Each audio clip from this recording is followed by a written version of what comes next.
C urchin உடைய early development இதில் நம்ம கிளீவேஜ் அண்ட் பிளாஸ்டுலா பற்றி இந்த வீடியோவில் பார்க்க போகிறோம். இது டெவலப்மெண்டல் பயாலஜிலேருந்து எடுக்கப்பட்ட டாபிக். இப்போ இந்த சே அர்ச்சின் அப்படின்ற விலங்கினத்தை எங்க பார்க்கலாம் அப்படின்னா கடற்கரையில பார்க்க முடியும். அப்புறம் கரைனா ரொம்ப ஓரங்கள்ல பார்க்க முடியாது, கொஞ்சம் கடற்கரையை தாண்டி உள்ள போகும்போது பார்க்க முடியும். அதுக்கப்புறம் டீப் சீலையும் இதை பார்க்க முடியும். இந்த சீ அர்ச்சின் உடைய மேல ஓடுல எப்படி இருக்கு அப்படின்னா முள் போல இருக்கிறது அதனுடைய பாதுகாப்புக்காக. இந்த சீ அர்ச்சின் பெரிய கேட்டகரியான இந்த ஃபைலம் எக்கினோடர்மேட்டாலேருந்து வரக்கூடியது.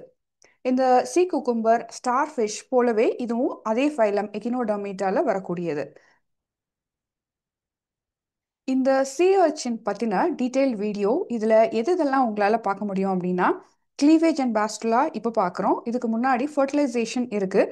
இதுக்கப்புறம் நம்ம கேஸ்ட்ருலேஷனும் அதுக்கப்புறம் ஆக்சிஸ் ஃபார்மேஷன் ஜோனல் பற்றின டீட்டெயில்டு வீடியோவும் இந்த சேனலுடைய பிளேலிஸ்டில் சி அர்ச்சின்ற தலைப்புலையும் பார்க்க முடியும். அதுக்கப்புறம் டெவலப்மெண்டல் பயாலஜியில் இது ரிலேட்டடான தலைப்புகள் கீழேயும் உங்களால் பார்க்க முடியும். இந்த சி அர்ச்சின் உடைய லைஃப் சைக்கிளை பார்க்கலாம் நம்ம. ஸோ இந்த லைஃப் சைக்கிள் அப்படின்னு பார்க்கும்போது நம்மளுக்கு இந்த அடல்ட்லேருந்து போகலாம். ஸோ அடல்ட் அப்படின்னும் போது நம்மளுக்கு ரெண்டு மேல் அண்ட் ஃபீமேல் அடல்ட் இருக்கு. இப்போ இந்த ஃபீமேல் அடல்ட் அண்ட் மேல் அடல்ட் ரிலீஸ் பண்ணக்கூடிய ஸ்பெர்ம் ஆர் எக் இது ரிலீஸ் ஆகும்போது இது எப்படி ரிலீஸ் ஆகுது அப்படின்னா வெளிப்புறத்தில், ஸோ தண்ணியில் ரிலீஸ் ஆகுது. ஸோ இதனுடைய ஃபர்டிலைசேஷன் எப்படி நடக்குது அப்படின்னா எக்ஸ்டர்னல் ஃபர்டிலைசேஷன் அப்படின்னு சொல்லலாம்.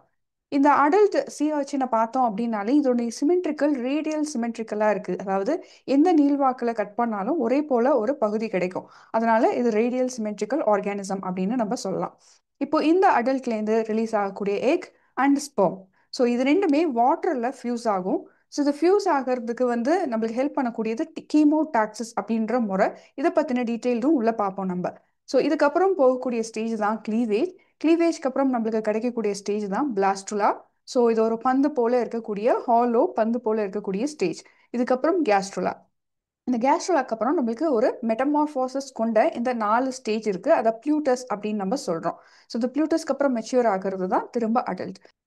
இந்த கிளீவேஜ் அப்படின்னும் போது இந்த ஒரு ஃபர்டிலைஸ்டான எக் இதை பார்த்தோம் அப்படின்னா ஒரு எக் 2 செல்லா 4 செல்லா இப்படி நிறைய கிளீவேஜ் ஆகி அதுக்கப்புறம் போகக்கூடிய ஸ்டேஜஸ் தான் இந்த பிளாஸ்டுலா கேஸ்ட்ருலா.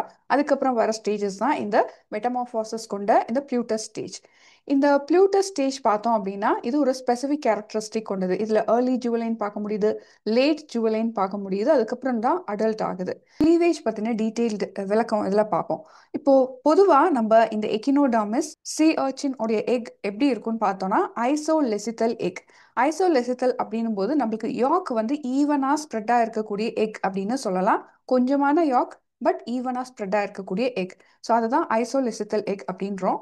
ரேடியல் சிமெட்ரி கொண்ட ஆர்கானிசம்னு முன்னாடியே நம்ம பார்த்தோம். இதனுடைய கிளீவேஜ் அப்படின்னும் போது இது அந்த பிளவு, அதாவது ஒரே 2 செல்லா பிரியறத நம்ம என்ன சொல்றோம் அப்படின்னா ரேடியல் ஹோலோபிளாஸ்டிக் கிளீவேஜ் அப்படின்றோம். அதாவது முழுவதுமாவே பிரிஞ்சிடுறது, அதாவது மேலோட்டமா பிரியாம இப்போ கட் பண்ண மாதிரி முழுவதுமாவே ஒரு செல் 2 செல்லா பிரியும். செல் டிவிஷன் நடக்கும்போது நம்மளுக்கு இந்த 2 செல்லுமே ஒட்டி இருக்கிறத பார்க்க முடியும். தனித்தனியா போகாம ஒட்டி இருக்கிற ஸ்டேஜ் தான் இந்த செகண்ட் ஸ்டேஜ். இந்த செகண்ட் ஸ்டேஜ்லயும் ஃபர்ஸ்ட் ஸ்டேஜ்லயும் நம்மளுக்கான டிவிஷன் எப்படி இருக்கு அப்படின்னா மெரிடோனியல் டைப்ல இருக்கு. அதாவது மேல் வாக்குலேருந்து கட் பண்ணக்கூடியதை இதை என்ன சொல்றோம் அப்படின்னாக்கா vertical cleavage or meridional cleavage அப்படின்னு நம்ம சொல்றோம். தேர்ட் கிளீவேஜ் பார்த்தோம்னா ஈக்குவட்டோரியல் கிளீவேஜ்.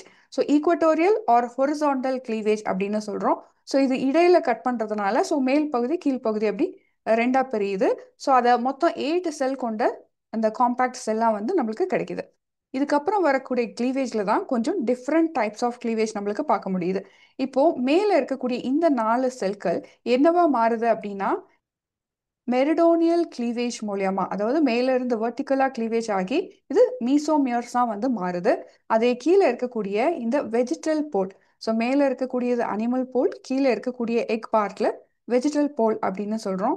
இந்த வெஜிடல் போல்ல இந்த ஃபோர்த் கிளீவேஜ் எப்படி நடக்குது அப்படின்னா ஈக்குவட்டோரியல் கிளீவேஜ் நடக்குது. ஸோ இப்படி கிளீவேஜ் நடக்குது. ஸோ இங்கே மேலே இருக்கிறதுலலாம் நம்மளுக்கு இப்படி கிளீவேஜ் நடக்குது. ஸோ இந்த ஈக்குவட்டோரியல் கிளீவேஜ் மூலயமா நம்மளுக்கு அன்ஈவன் செல்ஸ் கிடைக்குது. ஸோ மேலே இருக்கக்கூடிய மேக்ரோமியர்ஸ் அது இடையில இருக்கு. கீழே இருக்கக்கூடிய செல்ஸ் என்ன அப்படின்னா மைக்ரோமியர்ஸாக நம்மளுக்கு கிடைக்குது. இதில் 16 செல்ஸ் பார்க்க முடியுது.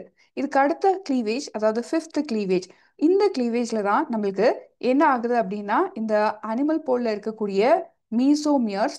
ஸோ இந்த மீசோமியர்ஸ்ல ரெண்டு டயர் மீசோமியர்ஸ் கிடைக்குது.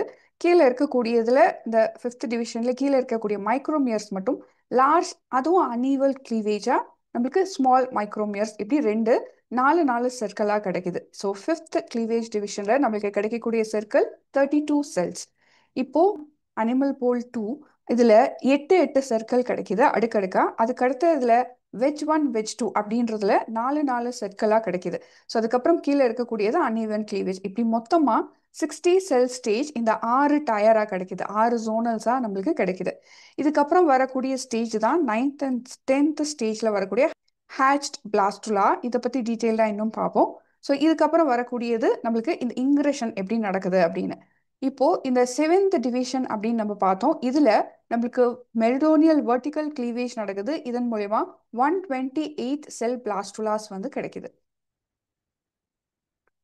ஸோ இப்படி டீட்டெயில்டாக நம்ம பார்த்தோம் அப்படின் போது நம்மளுக்கு இந்த அனிமல் போல் வெஜிடல் போல் அப்படின்னும் போது நம்மளுக்கு செல் 6 ஜோன்ஸாக கிடைக்குது அப்படின்னு பார்த்தோம். இந்த 6 ஜோன்ஸில் நம்மளுக்கு இதை பற்றின ஜோன் ஆர் ஆக்சஸ் ஃபார்மேஷனில் இன்னும் டீட்டெயில்டாக படிக்கலாம். இது எந்த மாதிரி சர்க்கிளை உருவாக்கக்கூடியது அப்படின்னு.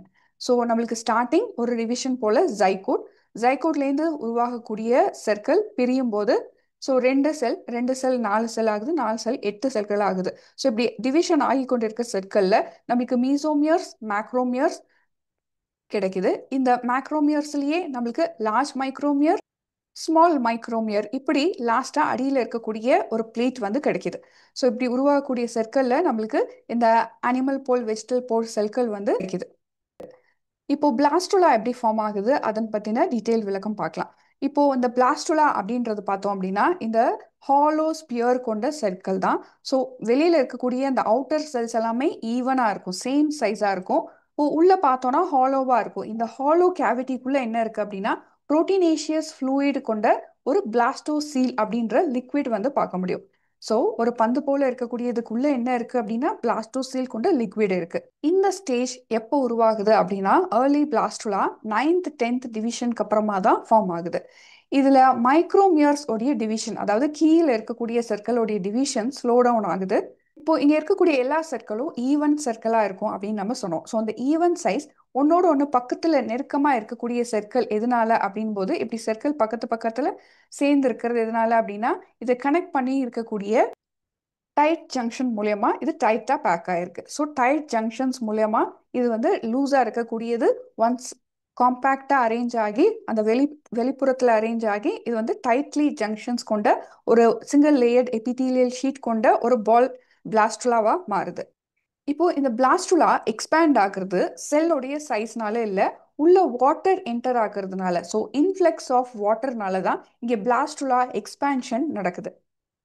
இந்த பிளாஸ்டுலா வெளியில இருக்கக்கூடிய லேயர் என்ன சொல்றோம் அப்படின்னா ஹைலைன் லேயர் அப்படின்னு நம்ம சொல்லலாம். ஒன்ஸ் இந்த செல் டிவிஷன்ஸ் எல்லாம் கம்ப்ளீட் ஆகி இந்த காம்பேக்ட் அவுட்டர் லேயர் ஃபார்ம் ஆன எபிதீலியல் ஷெல் ஃபார்ம் ஆனதுக்கு அப்புறமா ஸோ இங்கே நியூ ஜீன்ஸ் எக்ஸ்பிரஸ் ஆகப்படுது. இதுல நிறைய சர்க்கிள் வந்து வெளியில எப்படி இருக்கும்னா சிலியா டெவலப்மெண்ட்டோட பார்க்க முடியும். ஸோ இது அவுட்டர் சர்ஃபேஸ் சிலியா டெவலப்மெண்ட்டோட சில செல்கள் நான் டிவைடிங் செல்ஸ் வந்து பார்க்க முடியும். இந்த பிளாஸ்டுலா உடைய கீழே இருக்கக்கூடிய இந்த சர்க்கிள் வெஜிடல் போல் சர்க்கிள் என்ன ஆகும் அப்படின்னா திக்கன் ஆகி இது ஒரு வெஜிடல் பிளேட் ஃபார்மேஷன் பண்ணக்கூடியதா இருக்கு.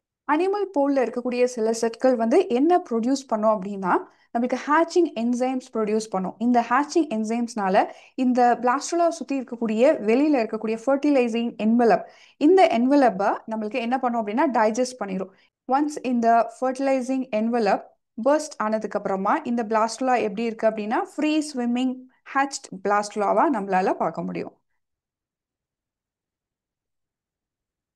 இதுக்கப்புறம் வரக்கூடிய கேஸ்ட்ருலா ஃபார்மேஷன் பற்றியும் இதில் ஜோன் அண்ட் ஆக்சஸ் ஃபார்மேஷன் பற்றியும் டீட்டெயிலாக அடுத்தடுத்த வீடியோக்களில் பார்க்கலாம்.